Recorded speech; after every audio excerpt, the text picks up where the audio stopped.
Hey guys, it's Mrs. Dukoski. I'm here for your chapter 16 Catcher in the Rye video. Hanging out in my son's room today. He's 7. 7-year-olds that's the age to be, right? He's, does his thing. He makes, we'll spy on him quick. We'll start by spying on 7-year-olds do. This is for math.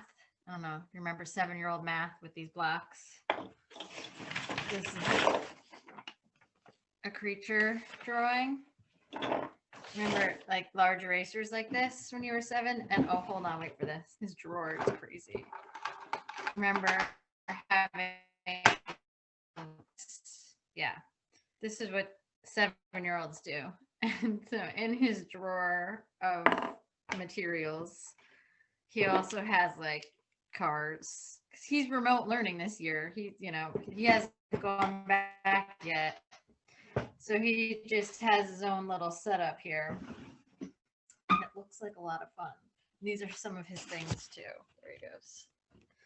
So with that, we are going to get back into the world of Holden, who is 17 in his present time when he's telling the book from that place in the future, somewhere near Hollywood. But during his long weekend that we've been in, where he's had all this conflict, he's gotten kicked out of school, all of that, he's in the city, he is 16. So we are going to get back into the world of Holden, who's 16, and I'm just going to do a screen share. We'll read chapter 16. Holden's walking around the park right now, Central Park, and he's kind of en route to seeing his little sister Phoebe, who goes to school around there. She's, I think, supposed to be around 10, and he's trying to connect with her. And in the meantime, he's just kind of walking around Central Park. And remember, Central Park's really big. We did the virtual field trip. I'm sorry we didn't get to do the real one. And there's a lot of like famous locations all in and around the park, a couple being museums. So one of the places he's going to visit is the Natural History Museum, and that's right on Central Park. And he is going to go there in this chapter, in chapter 16. So with that, our Be Now for today, and I'll do my screen share, is going to be to take a few minutes to explore the Central Park website. So all of this information can be found on our Schoology page. We've got our notes for the chapter 16. And again, to get focused and to kind of get inspired, I'm going to ask you to go to this link here in our chapter 16 notes, which will take you to the Natural History Museum website, which looks like this. And you should explore it. So explore the website. There's a lot of stuff that you can do on this website. You can watch some of their exhibits live. They've got a really cool website. I mean, look at all this stuff, right? Because it is hard. It's still hard to go visit places. Here's some other stuff that they have going on. But just, go on their website and explore the museum. Maybe you've been to the Natural History Museum. I hope you have. Oh, here's some virtual field trip stuff if you want to really get into it. Comets. I mean, how can you not love the Natural History Museum? So go take a few minutes and just have fun exploring the museum website. It's a cool website, and this is where Holden's going to be, though it's in 1950. So the way that the museum has evolved is probably impressive, but there are still some exhibits that I'm sure have similarities to at least the themes that Holden's going to be talking about in chapter 16. So for your Be Now, take a couple minutes, explore the museum, have fun looking at that. And then we're going to get into reading chapter 16. So here are my notes again. If you need a quick chapter 15 review, we've got our study review, the quick little videos to review the former chapters. I think that that's always useful. And again, the concentration, our focus for chapter 16 is going to be on the setting, which is a Natural History Museum, and also symbolism. So we've had symbols in the story. We've had the ducks, we've had the hat, we've had Allie's glove. There's going to be something in particular in the museum that's going to also be a symbol. So keep your eye open for that. and we'll get a little more focused about the symbol in this chapter, the museum chapter, once we've read it. All right, so when you are prepared, you've looked at the Natural History Museum, you've watched your review if you want, you can get right into chapter 16, and I have the PDF already here. The page number for the PDF is page 61, and I believe if you're numbering in your packets, they should be pretty close. So page 61, chapter 16. Here we go. All right. After I had my breakfast, it was only around noon, and I wasn't meeting old Sally till 2 o'clock. So I started taking this long walk. I couldn't stop thinking about those two nuns. I kept thinking about that beat up old straw basket they went around collecting money with when they weren't teaching school. Kept trying to picture my mother or somebody, or my aunt, or Sally Hayes' crazy mother, standing outside some department store and collecting dough for poor people in a beat up old straw basket. It was hard to picture, not so much my mother, but those other two. My aunt's pretty charitable. She does a lot of work and all, but with the Red Cross and all, but she's very well dressed and all. And when she does anything charitable, she's always very well dressed and has lipstick on and all that crap. I couldn't picture her doing anything for charity if she had to wear black clothes and no lipstick while she was doing it. And old Sally Hayes' mother, Jesus Christ, the only way she could go around with a basket collecting dough would be if everybody kissed her ass for when they made a contribution. If they just dropped their dough in her basket, then walked away without saying anything to her, ignoring her and all, she'd quit in about an hour. She'd get bored. She'd hand in her basket and then go someplace swanky for lunch. That's what I liked about those nuns. You could tell, for one thing, that they never went anywhere swanky for lunch. It made me so damn sad when I thought about it. They're never going anywhere swanky for lunch or anything. I knew it wasn't too important, but it made me sad anyway. I started walking toward Broadway just for the hell of it, because I hadn't been over there in years. Besides, I wanted to find a record store that was open on Sunday. There was this record I wanted to get for Phoebe called Little Shirley Beans. It was a very hard record to get. It's about a kid that wouldn't go out of the house because two of her front teeth were out and she was ashamed to. I heard it at Pensy. A boy that lived on the next floor had it, and I tried to buy it off of him because I knew it would knock old Phoebe out, but he wouldn't sell it. It was a very old, terrific record that this colored girl singer, Estelle Fletcher, made about 20 years ago. She sings it very Dixieland and whorehouse, and it doesn't sound at all mushy. If a white girl were singing it, she'd make it sound cute as hell, but old Estelle Fletcher knew what the she was doing and was one of the best records I'd ever heard. I figured I'd buy it in some store that was open on Sunday, and then I'd make it up to the park with me. It was Sunday, and Phoebe goes roller skating in the park on Sundays quite frequently. I knew where she hung out mostly.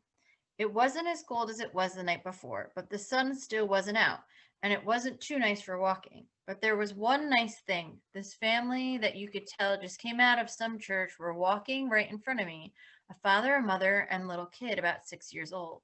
They looked sort of poor. The father had on one of those pearl gray hats that poor guys wear a lot when they want to look sharp. He and his wife were just walking along talking, not paying attention to their kid. He was walking in the street instead of on the sidewalk. The kid was swell. He was walking in the street instead of on the sidewalk, but right next to the curb. He was making out like he was walking a very straight line, the way kids do, and the whole time he kept singing and humming. I got up closer so I could hear what he was saying. He was singing that song, If a Body Catch a Body Coming Through the Rye. He had a pretty little voice, too. He was just singing for the hell of it, you could tell. Car zoomed by, brakes screeched all over the place. His parents paid no attention to him, and he kept on walking right next to the curb and singing, If a Body Catch a Body Coming Through the Rye. It made me feel better. It made me feel not so depressed anymore. Broadway was mobbed and messy. It was Sunday and about 12 o'clock, but it was mobbed anyway. Everybody was on their way to the movies, the Paramount or the Astor or the Strand or the Capitol or one of those crazy places. Everybody was all dressed up because it was Sunday, and that made it worse. The worst part was that you could tell they all wanted to go to the movies. I couldn't stand looking at them. I can understand somebody going to the movies because there's nothing else to pass so as to get there quicker, then it depresses the hell out of me. Especially if I see millions of people standing in one of those long, terrible lines all the way down the block, waiting with this terrific patience for seats and all. Boy, I couldn't get off that goddamn Broadway fast enough. I was lucky. The first record store I went into had a copy of Little Shirley Beans. They charged me $5 for it because it was so hard to get, but I didn't care. Boy, it made me so happy all of a sudden. I could hardly wait to get to the park to see if old Phoebe was around so I could give it to her. When I came out of the record store, I passed this drugstore and I went in. I figured maybe I'd give old Jane a buzz and see if she was home for vacation yet. So I went in a phone booth and called her up. The only trouble was her mother answered the phone, so I had to hang up. I didn't feel like getting involved in a long conversation and all with her. I'm not crazy about talking to girls' mothers on the phone anyway. I should have at least asked her if Jane was home yet, though. It wouldn't have killed me, but I didn't feel like it. You really have to be in the mood for that stuff. I still had to get those damn theater tickets, so I bought a paper and looked up to see what shows were playing. On account of it was Sunday, there were only about 3 shows playing. So what I did was I went over and bought 2 orchestra seats for I Know My Love. It was a benefit performance or something. I didn't much want to see it, but I knew old Sally, the queen of the phonies, would start drooling all over the place when I told her I had tickets for that, because the Lunts were in it and all. She likes shows that are supposed to be very sophisticated and dry and all, and the Lunts and all. With the Lunts and all. I don't. I don't like any shows very much, if you want to know the truth. They're not as bad as movies, but there's certainly nothing to rave about. In the first place, I hate actors. They never act like people. They just think they do. Some of the good ones do, in a very slight way, but not in a way that's fun to watch. And if any actor is really good, you can always tell he knows he's good, and that spoils it. You take Sir Laurence Olivier, for example. I saw him in Hamlet. DB took Phoebe and I to see it last year. He treated us to lunch first, and then he took us. He'd already seen it, and the way he talked about it at lunch, I was anxious as hell to see it too, but I didn't enjoy it much. I just don't see what's so marvelous about Sir Laurence Olivier, that's all. He's a terrific voice, and he's a hell of a handsome guy, and he's very nice to watch when he's walking or dueling or something. But he wasn't at all the way DB said Hamlet was. He was too much like a goddamn general instead of a sad, screwed up type guy. The best part in the whole picture was when old Ophelia's brother, the one that gets in the duel with Hamlet at the very end, was going away and his father was giving him a lot of advice. While the father kept giving him a lot of advice, old Ophelia was sort of horsing around with the brother, taking his dagger out of his holster and teasing him, and all while he was trying to look interested in the bull his father was shooting. That was nice. I got a big bang out of that. But you don't see that kind of stuff much. The only thing old Phoebe liked was when Hamlet patted his dog on the head. She thought that was funny and nice, and it was. What I'll have to do is I'll have to read that play. The trouble with me is I always have to read that stuff by myself. If an actor acts it out, I hardly listen. I keep worrying about whether he's going to do something phony every minute. After I got the tickets to the lunch show, I took part. I should have taken a subway or something because it was getting slightly low on dough, but I wanted to get off that damn Broadway as fast as I could. It was lousy in the park. It wasn't too cold, but the sun still wasn't out, and there didn't look like there was anything in the park except dog crap and globs of spit and cigar butts from old men. And the benches all looked like they'd been wet if you'd down on them. It made you depressed, and every once in a while, for no reason, you got goose flesh while you walked. It didn't seem at all like Christmas was coming. It didn't seem like anything was coming, but I kept walking over to the mall anyway, because that's where Phoebe usually goes when she's in the park. She likes to skate near the bandstand. It's funny. That's the same place I used to like to skate when I was a kid. When I got there, though, I didn't see her around anywhere. There were a few kids around skating and all, and 2 boys were playing flies up with a softball, but no Phoebe. I saw one kid about her age, though, sitting on a bench all by herself, tightening her skate. I thought maybe she might be Phoebe and could tell me, or might know Phoebe and could tell me where she was or something. So I went over and sat down next to her and asked, "Do you know Phoebe Caulfield by any chance?" "Who?" she said. All she had on was jeans and about 20 sweaters. You could tell her mother made them for her because they were lumpy as hell. Phoebe Caulfield. She lives on 71st Street. She's in 4th grade. Over at, you know Phoebe? Yeah, I'm her brother. You know where she is? She's in Miss Callan's class, isn't she? The kid said. I don't know. Yes, I think so. She's probably in the museum then. We went last Saturday, the kid said. Which museum? I asked her. She shrugged her shoulders, sort of. I don't know, she said. The museum. I know, but the one where the pictures are, or the one where the Indians are? The one where the Indians are. Thanks a lot, I said. I got up and started to go, but then I suddenly remembered it was Sunday. This is Sunday, I told the kid. She looked up at me. Oh, then she isn't. She was having a hell of a time tightening her skate. She didn't have on any gloves or anything, and her hands were all red and cold. I gave her a hand with it. Boy, I hadn't had a skate key in my hand for years. I didn't feel funny, though. You could put a skate key in my hand 50 years from now in pitch dark, and I'd still know what to do with it. She thanked me and all when I had tightened it for her. She was a very nice, polite kid. God, I love it when a kid's nice and polite when you're tightening their skate for them or something. Most kids are. They really are. I asked her if she'd care to have a hot chocolate or something with me, but she said no thank you. She said she had to meet her friend. Kids always have to meet their friend.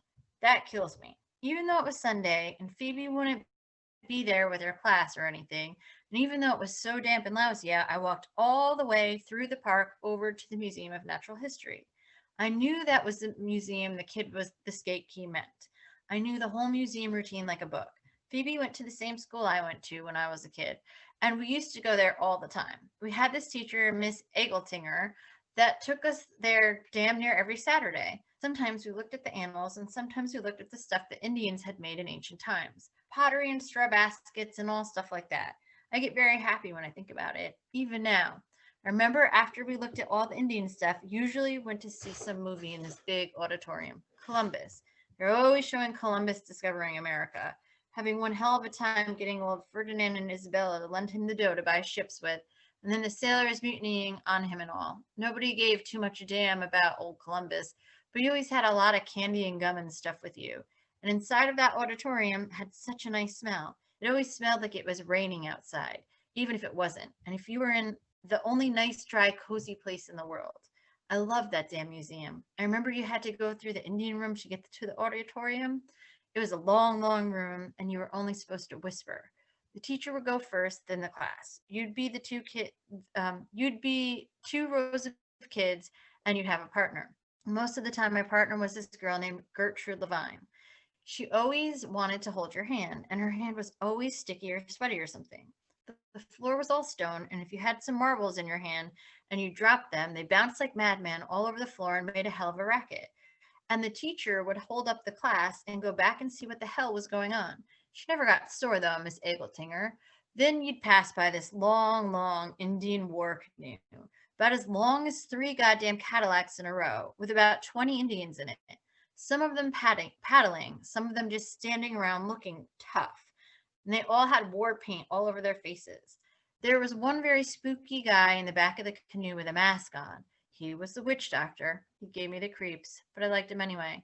Another thing, if you touched one of the paddles or anything while you were passing, one of the guards would say to you, "Don't touch anything, children." But he always said it in a nice voice. "Don't touch anything, children." Not like a goddamn cop or anything.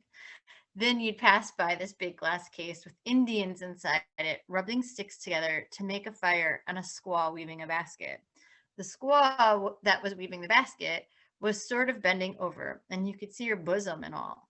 We all used to sneak a good look at it, even the girls, because they were only little kids and they didn't have any more bosom than we did. Then, just before you went inside the auditorium, right near the doors, you passed the Eskimo.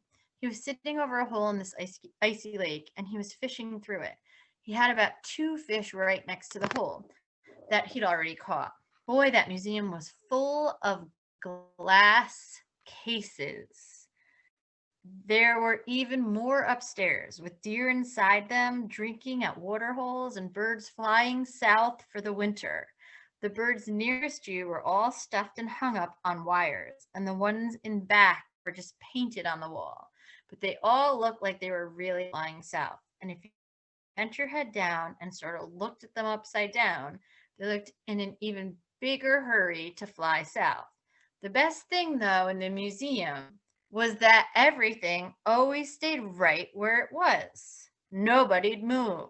You could go there 100,000 times and that Eskimo would still be just finished catching those two fish.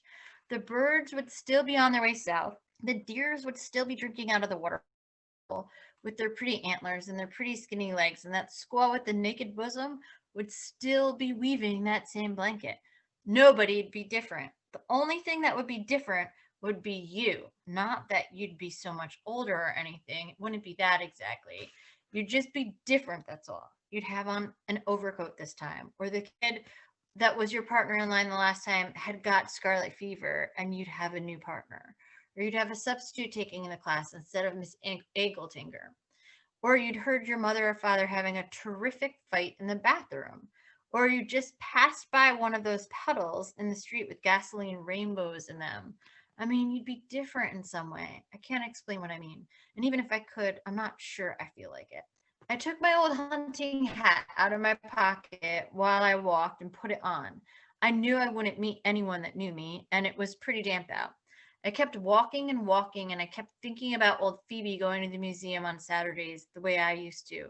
I thought how she'd see the same stuff I used to see, and how she'd be different every time she saw it. It didn't exactly depress me to think about it, but it didn't make me feel gay as hell either. Certain things, they should stay the way they are. You ought to be able to stick them in one of those big glass cases and just leave them alone. I know that's impossible, but it's too bad anyway. Anyway, I kept thinking about all that while I walked. I passed this playground and stopped and watched a couple of very tiny kids on a seesaw. One of them was sort of fat, and I had my hand on the skinny and I put my hand on the skinny kid's end to sort of even up the weight. But you could tell they didn't want me around, so I let them alone. Then a funny thing happened. When I got to the museum, all of a sudden, I wouldn't have gone inside for $1,000,000. It just didn't appeal to me. And here I'd walked through the whole goddamn park and looked forward to it and all. If Phoebe'd been there, I probably would have, but she wasn't. So all I did in front of the museum was get a cab and go down to the Biltmore.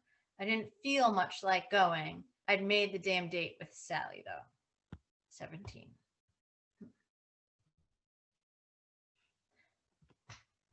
So, the museum. Holden thinks about it. He doesn't actually go to it. And he has like this flashback to times when he went as a kid. And the museum represents something. There's something in particular that he really likes about the museum. So if you think about the ducks, right? And how Holden's always curious about where they go in the winter, kind of obsessed with the fact that they change, right? They have this ability to have this freedom and go somewhere, and they represent changing, things changing.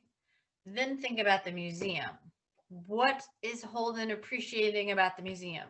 Every time he goes there, every time, he can anticipate things to be the same. They stay the same in their glass cases. Everything always looks the same. Every exhibit he can pass by and he can expect everything to be as it was, the same, the way that it's been every time he's gone there.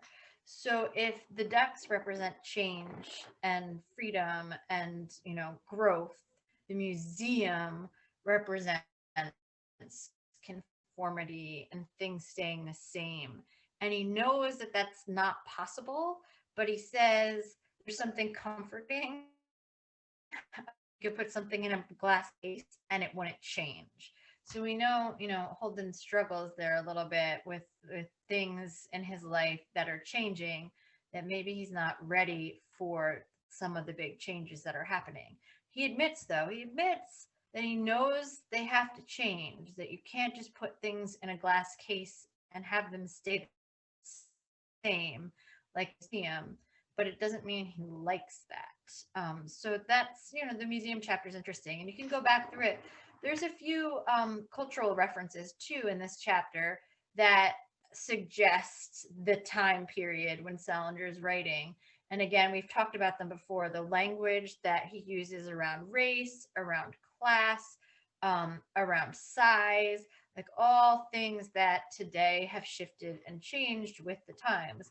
So there are quite a few passages in there that would suggest the time period that this piece was written in. And Holden also, recognizing, I think too, the exhibits that he's looking at in the museum and what was being presented, as a popular exhibit in the Natural History Museum in 1950, may have shifted and changed a little bit too. And the focus talks about Columbus and that narrative, and maybe how things have changed in the last 70 years around the discovery of America and Columbus and all that. So there's a lot in this chapter that we can discuss and we will discuss. But the biggest thing, again, is to pay attention to this setting that we have, the Natural History Museum, and what it symbolizes, and especially those exhibits that just don't change. The glass cases, the idea you could put something inside of a glass case and just have it be unchanged in its case, untouched every time you go there. But interestingly, even though what's in the glass case doesn't change, right? He does say something changes every time you go there. Did you pick up on that? He suggests that the exhibits don't change, but you change, right? There's something different about yourself. And he doesn't go too deep, though I think he could if he wanted to, if he wanted to scratch the surface more. He starts by saying maybe your outfit's changed or your partner's changed. I think Holden really knows that, and that might be why he's hesitating to go into the museum and chooses not to go into the museum. He might know that it's more than a superficial change when you go back and you look at these exhibits that haven't changed. And I don't know, maybe there's a fear in that too. What do you think? We can talk about it. Does he fear? What's he fear about going into the museum? Why doesn't he go into the museum? And kind of put your thoughts there. He doesn't. He walks away and he doesn't go in, even though he thinks he knows what he's going to see, but he doesn't go in. So we'll stop there.